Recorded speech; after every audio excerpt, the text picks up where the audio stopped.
Of pretty much every single iPhone I've ever owned, or even recent news that I've seen from Apple, there's really only one iPhone I can think of in which Apple is really trying their hardest to make this device kind of seem like a really bad device in so many different ways. They're trying to make it seem like an older iPhone than it really is.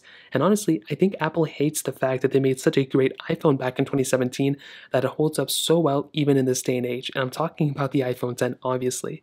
Now, for those of you who don't know, which is probably like nobody, the iPhone 10 2017 flagship, $1,000 iPhone at that time. So when I look at this iPhone now, you still have to think about it as a $1,000 phone from 2017. But another thing you have to remember is Apple pretty much threw everything they had at that moment, at least almost everything at that moment, into this device. And when you look at something even like an iPhone 13, and I've talked a lot about the iPhone 13s and many different iPhones, there are so many similarities, and I'm so happy Apple made this device that holds up so well. But the weirdest thing Apple has been doing, and I don't know, I mean, I know why they're doing it, they've been limiting so many things, not only just iOS 16 features, but so many things across the board with the iPhone 10 that it is not even funny.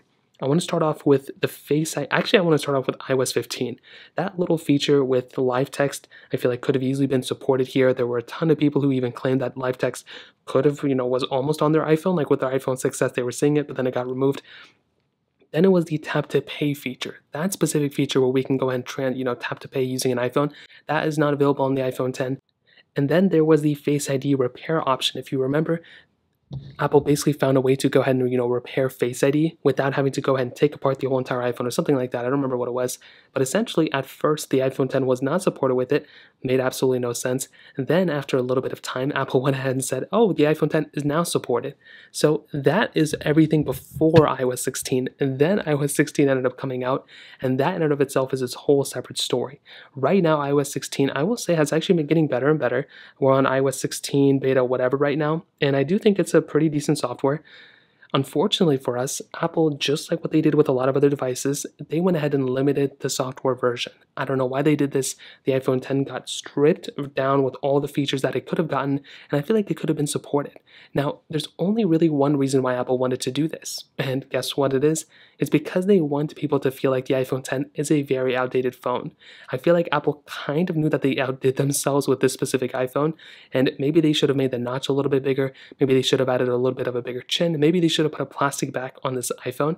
But because of the way Apple is kind of moving right now, and with the possible, kind of adoption of the iPhone 14s removing the notches, I feel like Apple's really going to kind of lean on the iPhone Pros having the notches, the iPhone Pros not having the notches, and the base model iPhones having the notches, and that's going to make the iPhone 10 kind of feel a little bit more future-proofed as well. If Apple is still going to be keeping the notches around for a little bit longer, I feel like the iPhone 10 could still feel like a, very premium and up-to-date phone, even maybe up until next year. So I would love to hear your thoughts about this. Let me know in the comment section below.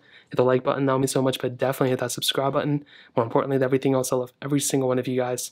Hopefully I'll catch you guys in the next video. Peace out till then.